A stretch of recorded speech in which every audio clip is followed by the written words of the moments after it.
Hello.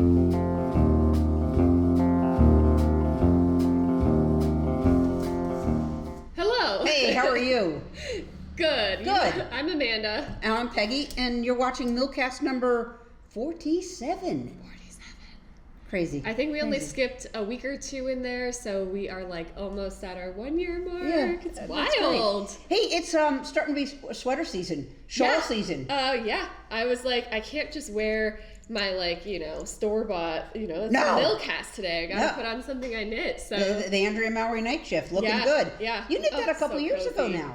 Yeah, I think it was actually just about 2 years ago. Crazy. 'Cause 2 years ago, believe it or not, we were already starting with our making tracks. Yeah, And we had enough for this, which is 6 colors. And we had just enough. Yeah, I was starting it before I had enough colors to finish it. And the only rhyme or reason for these colors were like, okay, we already got a red, let's do a yellow. Right. Or we already got this is a purple, blue. Yeah. And so people are like, oh, please help me pick colors. I'd really love your night shift. And I'm like, I will. Yeah. But just like colors of the rainbow, really. Right, exactly. So, and what I'm are you wearing, wearing? well, I knit this, I want to say last winter, and it's Savage Heart Farm yarn, and, super soft, and, it's one of those patterns where I kind of made it up as I went, and I'm still not thrilled with the collar, but it's better than what it was, so, yeah. I think but it's very cozy. sweater season has arried. Yeah, in a big way. I actually went to a friend's house for dinner last night, and we had a little fire, and it was like we needed it. Yeah, nice. It was chilly. Oof. Yeah. However, it poured rain on Saturday. Yes. I mean, it was a Yeah, we were at the market when it started coming down. We were at the farmer's market, and it was just like, all right, get to the car. This is horrible. So for the second time, Todd said at like 10 in the morning, he goes, let's go to a movie. I was like, you're kidding. Ooh, matinee. You're like an 11:30 in the morning movie. We he saw is that like really chilling in retirement zone. Right, this is our third movie. And usually it's like years to get up to 3. That's amazing. We saw that Haunted in Venice with Kenneth. Oh, it's Hercule Poirot, Kenneth Banauer in England is kind of running with it. Tina Fey is in it. It's got a great cast. So is it a comedy? There's some comedic moments, but it's a mystery whodunnit. Okay, cool. Yeah, Those are very popular very right stylized, now. very stylized. A lot of fun though. Cool. A lot of fun. Yeah. So I gotta show. You know what walked in the door. Look what walked in the door like 5 minutes ago. Ooh, so beautiful. So yes, it's sweater season, but gardens are still in bloom. This is my sister Eileen, who's been working at the mill. She has an incredible green thumb. Yeah. It's just incredible. So she's got dahlias, she's got roses are coming back, zinnias. I mean, I just love the dahlia. Show this isn't it? one. Yeah. That is just gorgeous. Oh, dahlias are one of my favorite flowers. mine too. And there's such a range. Yeah, I love, we talked about this before, but I love the ones that are like deep blood red, where they almost look black and they've just got that purpley red undertone. Right. I like that when they can be multicolored, like this one here, where it's white with this little shots of color. They're stunning. Yeah, they almost don't look real. I know, they look like somebody like made them out of fabric or something like exactly, that. Yeah, exactly. they're beautiful. But anyway, that was Thank a you, fun Eileen. thing. Yeah, thanks, Eileen. Today is Monday, which is when we usually record. October 9th, yep. Big day tomorrow. Right now, well, first of all, I have to say shout out to my father-in-law. It's his birthday today. Oh, all right. Mark, happy birthday. Happy birthday, Mark. Secondly, October 10th, when the Millcast drops, we heard that our spinner in Italy is going to be crated up and sort of starting its journey. The beginning of the journey, right? And we've been told expect like hundreds and hundreds of nails in the crate. Like it's going to be very secure. 50 bajillion, I think was the technical term. 50 bajillion nails. So it'll be a thing when we have to unpack it. But we will have professional help. Oh, yes. Oh, yeah. Because I guess here's what we think the process is supposed to be like. But we are, and we've spoken to a lot of people who've gotten equipment from Armella. Yeah. We're definitely not going this alone. No. But we have a customs broker who we were connected through one of these people we know. Yep. My understanding is there's some sort of a legal attorney. That's what they are. And they work with the shipping people that Rhinebeck has hired to get it legally into this country. Right. And let's pause for a second. It's going from Biella to Genoa. Okay. Italy. Yeah. And it's shipping out of Genoa. So they're crating it at Rhinebeck, putting it on a truck or something. Right. It's going to Genoa. Right. And then it's getting on a ship. And then it arrives in a big freight like container. Containers, yeah. Yeah. It'll be in a container. Yeah. And then it'll arrive in Boston. Yep. And from there, the customs broker, that's their job, is to like do the paperwork to get it legally off the ship.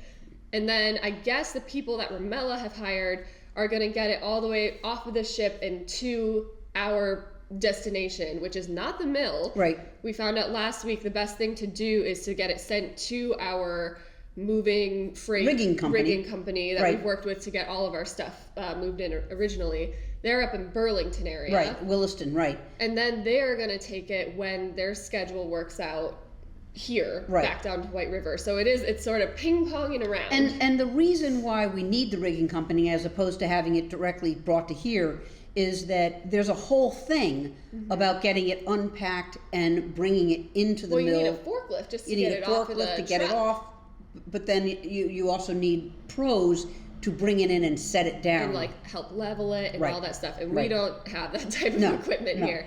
You know, we could get a pallet jack. We haven't invested in that yet, but like we need the forklift. We need these.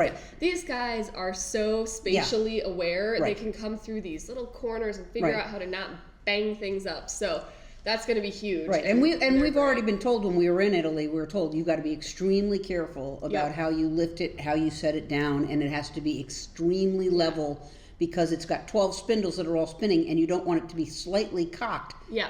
Because then over time you're going to start wearing on things. Anyway, bearings and whatnot. So the journey has begun.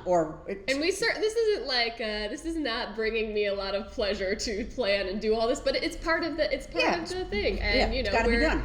We're learning. We're trusting the professionals. We're paying people to do their jobs. So we are just crossing our fingers, and we have no clue how long it's supposed to take. No, you can't even ask. You ask and there's silence. Yeah. It's like, okay, all right, before Christmas. Maybe, sooner. hopefully. Hopefully. Could be here in 2 weeks. We don't know. Yeah. So that's one adventure that begins tomorrow, and then we've teed up another adventure. Yes. This is ridiculous. So as those who watch the Millcast know, we tend to jump when we don't know how deep the water is, but we just jump. So we got a lead on a farm in upstate New York that has a lot of wool, several different breeds, Blueface Leicester, some Texel, a couple of others, and it's north of 1,000 pounds. And 1,000 pounds is a lot of wool. Raw, it's a lot of wool. So far, we've basically maxed out buying like 300 pounds at a time. That's about how much you can fit into like a normal pickup truck type of thing. Right. So we've talked with the farm. We've come to an agreed price. So we are going to buy. We are buying. Yes, we are. We are buying 1,000 pounds of wool from this farm. But to scour 1,000 pounds is really challenging, as you guys know. We're washing it in sinks at 5-pound increments. Yep, it would take us, I haven't done the math, but a really long time. A really long time. And so our big experiment is not only are we going to buy 1,000 pounds, but we're going to figure out how to pack it up. Yeah, we are packing it up. Yeah, we will pack it up. You and I will go to the farm. So if anyone has expertise or like tips and tricks on packing and palleting 1,000 pounds, let us know. We're going to pack it up there and then arrange for a freight company to then take it down to a company in the South called Chargers. And they're, as far as we know, they're the only place in the United States that that continues to scour raw wool in high volume, really high volume. They're, like, if you ask anybody processing any large amount of wool, it's passing through Chargers. Made in the U.S., and they work with, like, the larger companies as well. So it's cool. I think for anybody interested in, like, this whole supply chain stuff, what really turned me on to like Chargers initially, even before we started the mill, was Clara Park's book Vanishing Fleece, because she's got a section about what Chargers does. I think she goes down there and visits. But anyways, as long as you brought her name up, Clara Park, we will be interviewing Clara Parks. I am very, very excited. Ooh. So that interview is it's a few months in the works, a couple weeks in the works, in our future. Yeah. But that'll be a great story. But she's done phenomenal work just spreading the gospel of wool. But absolutely, her book is great, and I'm surprised how many people I speak to haven't read Vanishing Fleece, because it really, before we even started the mill, gave me an overall view of like the American fiber ecosystem, so it's a great one. Some of the challenges. So, but anyway, Chargeurs is going to scour it for like, do we say what the price is? It's pretty low. It's pretty low compared to what we can do here, and it's just because of the scale of their equipment. Their deal and it's huge equipment. They actually have ways to like capture lanolin and do all this stuff that can happen at this bigger scale.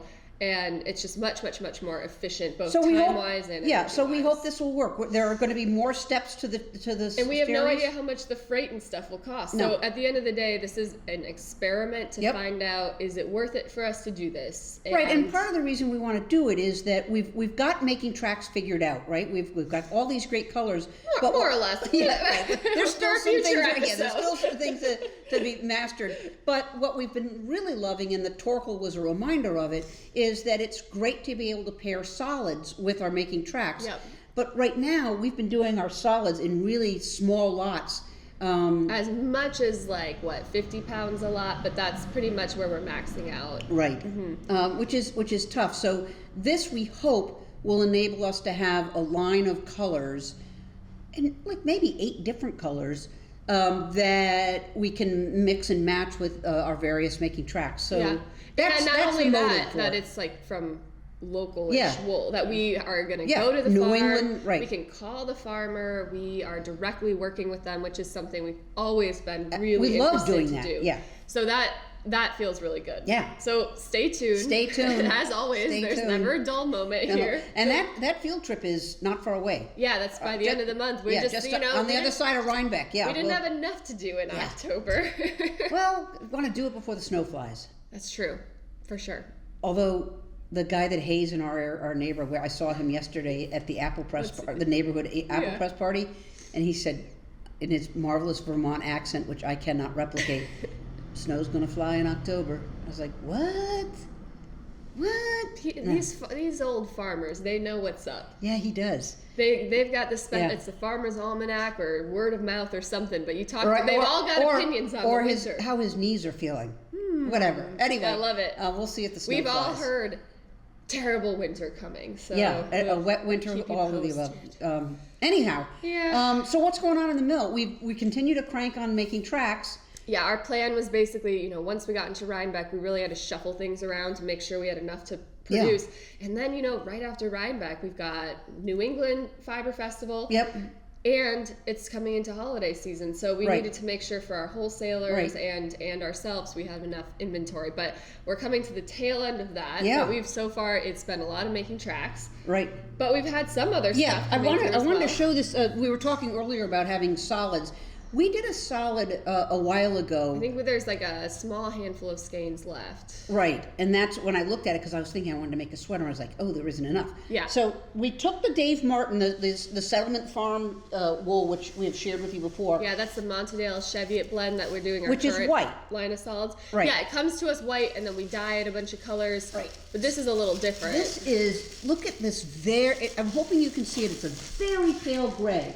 So what we've done is we added literally 3%. Was it only 3? Yeah, I added 3% of black merino. Yep, that we source it. Right, just to get this uber light, light gray. And it also tones it cool versus when you just do the white, I'd say it's a cream, a creamy color. Yep. Putting just that amount of black in there, it's it ends up being a sort of heathered yarn, and by heathered I mean the individual fibers are different colors. They're 97% creamy white, 3% black, and it tones the coolness factor down. It's so interesting what black or super dark gray will do to a white. It doesn't take much. Right. If I had gone to 7%, it'd be like a medium gray. It'd be closer to a medium gray, and I really wanted us to have an uber light gray. Yeah. That on its own is going to look great. Yeah. But also there's certain making tracks where I think it's just going to be. Yeah. Put it with some of those dark colors. Yeah. So we'll have that at Rhinebeck. Yeah. And again, that's our Farm Fresh Settlement Farm. Yeah, and I think this is a Farm Fresh Luxe because we're mixing in a little non-local merino into it that is sort of like a luxe fiber. Yes, luxurious. It is. So that's exciting. That's going to hit the spinner. Yeah. I hope later this afternoon. Me too. It'll be fun to have. Yeah. I mean, we love seeing the making tracks, and it's beautiful. But it's nice to get on, the neutrals too. I always feel like when we are starting something new, it's a little bit like Christmas. It is, and the mills we're always doing new stuff. Yeah. So it's like Christmas here all the time. Yeah. But we've also, speaking of Christmas, that's a great segue. Yeah. not intentional, but yes. We have been cooking up something really cool this year. We haven't done this before, but we just wanted to share with you early on. We are working on a holiday box. It's not the mill box. What this is going to be is just a one-off. Yeah. It's going to be a great holiday gift for you or somebody. Yeah, and you just dyed some what was going on in the mill is you were working on a colorway for it. A custom, brand new colorway, which I'm really excited about. So we'll tell you more about that soon. But the thing that's been really fun for me is working with a bunch of our local friends who have businesses that aren't yarn to find other little things to fill it with. So we've got, more to share on this to come, but look out for that probably like mid-November. Yeah. And as always, the first place you can find out about something is not the Millcast, believe it or not. It's our newsletter. The newsletter. So the best way to make sure that you are the first to know about those holiday boxes when we launch them. Because like everything here, we do things on small scale. Right, and people are sad when they miss out on things. Yeah, there'll be about 40. Yeah, there'll be about 40, and so mid-November, get on the newsletter through our website. Yeah. And if you didn't know, if you're on the newsletter, your first order, you'll have a code for 10% off. So there you go. I'd like to incentivize marketing genius newsletter. Here. Yeah. Oh, yeah. Okay, hardly. So lots going on. But you talked about how we're cranking to get ready for Rhinebeck, and oh my God, it's like a week and a half away. It's a week and a half away, and just as a reference point, there's about 7,000 people that attend the Vermont Sheep and Wool Festival.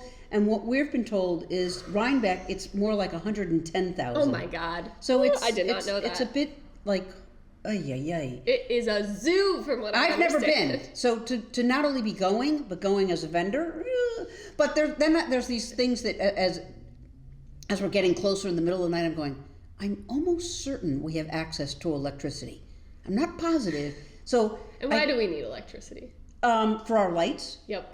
We have some lights so that you can really see the colors that you're looking at, and also our square requires some power. Credit card processor. And then the other is, okay, are we going to have access to Wi-Fi?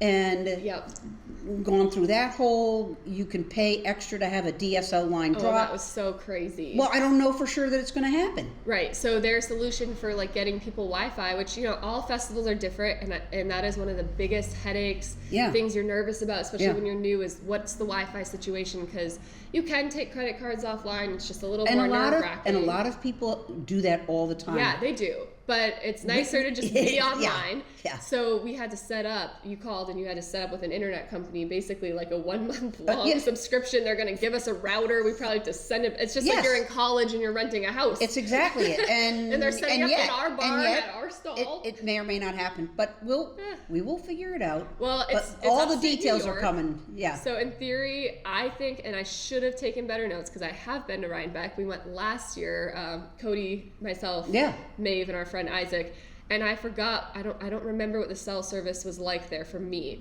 but a lot of people say that the cell service is pretty good. Unlike in Tunbridge, it's really hard to rely on it. Thankfully, at the Vermont Sheep and Wool Fest in Tunbridge, Meg had Verizon, and it's new. Verizon wasn't in the past very strong, and now there, and it was strong. It was versus I had zero Wi-Fi. Yeah, it was pretty terrific. So again, all these little things you learn, like you got to watch out for. But if you're thinking of coming to Rhinebeck and you knit a torkel. Yes, for the knit along, which is ongoing, but a week and a half until it wraps. Knit. We have planned our meetup. Yep. It's going to be Saturday, 1 p.m. on the hill. On the hill. Which, to be honest, guys, because we are newbies here. I don't even know what that means. Yeah, we don't know what it means, but everybody refers to on the hill. I know. So I think we're going to get there and go, excuse me, where's the hill? Or we're going to get there and go, everybody and their brother and sister are here on the hill for other meetups, and we're going to be there with our little sign. Our friends at the Woolly Thistle gave us the heads up that there is a tradition of having a podcaster meetup on the hill Saturdays at 1, and hey, why don't you guys just sort of latch onto that because you're podcasters. So I looked at it, I Googled it. It's nowhere to be found on the internet about this podcaster meetup. So these things I think you just got to know about. So we're telling you, this is where we get our information. And regardless of how accurate it is, we're running with it. Find the hill. We will be there Saturday, a little before 1. And we're going to do a big group picture promptly, I think at 1:25. Oh, really? It's on the website. Oh, okay. All right. I think we should do it at a different time.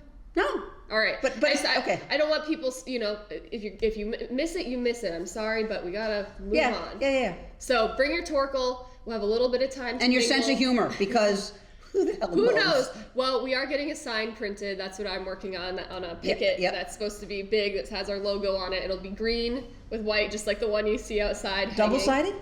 I asked them about that. We're still figuring it out. Okay, all right, very good. We got this great local printing company, and they actually shout out to Gnomon Printer and Copy. Yeah. Say the name again. Gnomon, Gnomon. If you're local to our area, they've got a few locations, and we were using one of the big guys. I won't name them. But they at Gnomon are, it's just nice working with a local company. And they're very, very responsive. And they do everything. They do our yarn, like ball band labels, all the way to like these big photographs we had at the last festival, and they're fantastic. So, all right, sidetracking. What are you knitting? What's DCS? That's the DSL. Oh, DSL. Yeah, right, no, we're good. All right, we're moving on. Yeah, what are you knitting? What am I knitting? I can't style a shawl. Sorry, guys. Okay, I have 2 things to show you. I have nothing. Good, I have enough for both of us. First, I'll start with the sweater. So, oh my gosh. My little sweater for Maeve that we talked about in the Montedale and Cheviot Settlement Farm Rust is coming right along. This feels great. Doesn't it? Yeah, it really does. It's just like a basic sweater.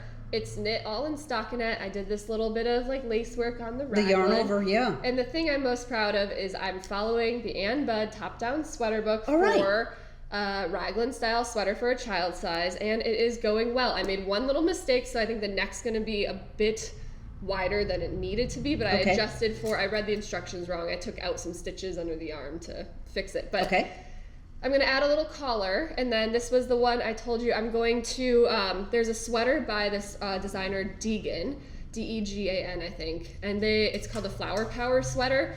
I really loved it, but it's, first of all, just adult sizes, and second of all, you have to do intarsia. It's to put this really cool, like, Scandinavian-looking motif of a flower on it. And so I'm going to take that motif, figure out how many stitches I have to work with here, and then do basically embroider it on top with some white. So I'll use, I think it's called duplicate stitching. Right, because you're replicating the move of the stitch, right? You're going to do it in white. In white, so it'll be nice and bold. Wow. Be very cute. Yeah. So this is probably going to be done soon. It's really just nice and relaxing. Yeah, but how long will it take to do the embroidery?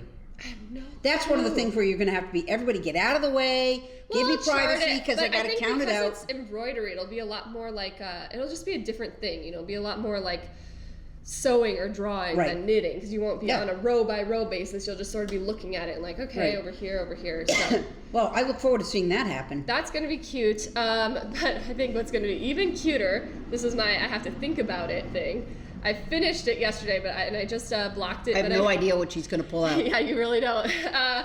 I'm pulling a rabbit out of a hat. It's not a hat, but it's a rabbit! Oh my God! Get out! So this is the little bunny that I just knit for Maeve, of course. Although now I kind of don't want to give it to her because it feels like it's too precious because I knit it out of such light yarn. Amanda! Isn't that so cute? That is adorable. So I knit this out of this super light, like fingering oh my God, look at the yarn ears. I spun with my yarn, or my sheep's wool, at the mill last year, and I was like, what am I going to make with this? And I think the next thing I'm going to make are some like baby socks or something, but wow! I really wanted to try knitting a toy. So this is the Bunny Odile is what it's called by, I think Cynthia Valet is her name. I'll link it in the show notes, but she just had a book out too with Lane Press, Laine, called Moosh and Friends, I think, where she has all of these patterns for like these little animals. I would never have had the patience to do. What size needle zeros. Zero. Yeah, it was. I have to say that the best thing about this, you have to pay attention because you're doing different things like every row. Where did you start? Okay, she writes her patterns so smartly. You start from the tip of the nose. Oh, and Okay. it's so hard to start because you start with 4 stitches Oh, on double pointeds in the round. Yeah. And then you just like, you slowly increase from there. But you start here, you build up. At a certain point, you do the embroideries before. Okay. And then as you go, you're weaving in all your ends. So you don't have to go back and do it. Then you do the ears when you're about like at the neck, and then you keep going and you do, one arm then the other, and then you do the Wow. tail and you poof it, there's already rovings shoved in there. But it's, what's really fun is you get to practice all these different techniques. Like there's a lot of different increases, decreases, and you learn about shaping. And she writes her patterns very easy to follow. So I am so impressed. I will plug this, but I will say you have to be comfortable being very frustrated at the start because you're knitting so small. And when you're working with those Chow-Gu needles, it's like surgical tools. Oh, yeah. And like at some point I had stitches on hold on this next size up of those, and I was going in the round on like the sleeve, and I'm like, this is a porcupine. Yeah, no. So Wow. yeah, it's Well done. done. I just gotta shove some roving in there, and I'll bring it. I'll show you. Oh, yeah, probably you a gotta, video. you gotta But show it to hopefully us. Maeve loves it and doesn't like throw up on it because I have no idea how I'd clean this thing. But It's wool. oh, and she has patterns written in the pattern to make outfits for them. Oh, of course. So I could knitted a sweater and some socks. That is really great. Isn't that so fun? Yes. So now I gotta make Congrats. myself another little project. Boy, I feel like a schlub. I'm trying to work on the half torkel because I had some left over, and I watched a little bit of football and got some progress. Well, we've been watching a lot of Fargo, the TV show lately. Oh, and, really? I should be paying more attention to it because it actually has a plot to follow. Yeah, but yeah. Instead, I'm just like concentrating on my bunny so I don't fall asleep. I think we watched the Fargo series. It's good. Yeah. And being from the Midwest, Oh, it's always absolutely, funny to see yeah. all these people try a Minnesota accent. Yeah. Oh man. Oh my goodness. All So, right. So yeah. very good. So we still have a lot going on. This coming weekend, we are really excited. Our fall fiber retreat And the is trees happening. are participating. They on are. board. They're not as vibrant everywhere as they have been in the past. The Right. one theory is that we had so much rain that it's really impacted. But we've got 12 folks who are coming in. We're very excited. We did this in July. It went really well. We had fun. Yeah, we tweaked this retreat just a little bit, and Yeah. I'm really looking forward to. First of all, meeting everyone, seeing what they're Absolutely. knitting. I know what you're looking forward to. I think I'm the same. Cloudland Farm. Farm! Oh my God. This is a fabulous restaurant in the middle of a 1,000-acre farm in Pomfret. And right now, you kind of have to have the exclusive reservation to even go on that road because they closed it because of all of the tourists. All the tourists who want to take pictures because it's pretty gorgeous. It is that beautiful. It's like, it's too famous. We gotta chain Yeah. it off. So we're gonna Yeah. all get to go there and have this fabulous 3+ course dinner. Yeah. And that's work for us, folks. Yeah. Anyway, that's Oh, coming man. up, and you have got something before that though. This Thursday. Yeah, so I think I told y'all I'm leading a class with Craft Studies, who are our fabulous neighbors. Right They moved next in door. about a year ago, and they do ceramics, Metal. and now they've got this fiber studio that they're Right. really trying to promote. So for Right. the first Pottery. Yep. Yeah. No. For the first time, they're doing this like open studio series, which they've done for the metals and the ceramics, but with fiber. So every Thursday night, our neighbors are doing like a fiber, what are they calling it? Some sort of like a fiber Thursday. Okay. But it's all led by volunteer, they call them experts in their fiber field. So there's like a sewing one, felting, I forget, there's like 2 or 3 other like disciplines, and then knitting, I am leading. So Terrific. So you got to bring your rabbit. Sure, I'll bring my rabbit to show. So basically it's free, but you have to RSVP ahead of time. I think it's 5:30 to 8. And it's basically going to be like a knitting circle. And I think it's great. Folks can come over to the mill and purchase yarn if they want from me, from us. But Nice. yeah, and then my class has started this past week. So I've got 7 awesome fiber Not too enthusiasts busy. that are hanging out in the mill with me. And last week we learned how to scour. Okay. Thrilling. And then this week, Well, though, and critical. totally. And, so we did it in the mill, but they got instructions, how could you do it at home? Do it at home. Yeah.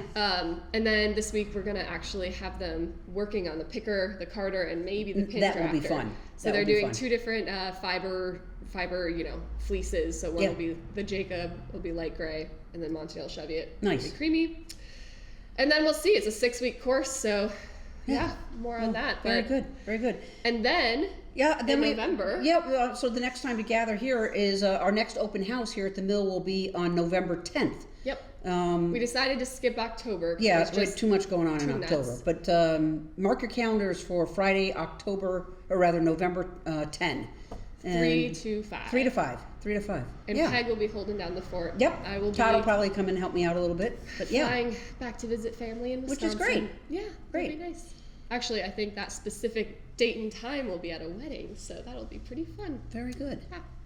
So that's it. We've covered a lot. Oh my gosh, we haven't had a regular Millcast in like weeks because we've just had too much to report back on. But yeah, we've had a lot going on. It's that season. I know, it's like it's sweater weather. It's sweater weather. Sweater weather. All right, guys. Thank you so much. Ooh. Be well. Bye.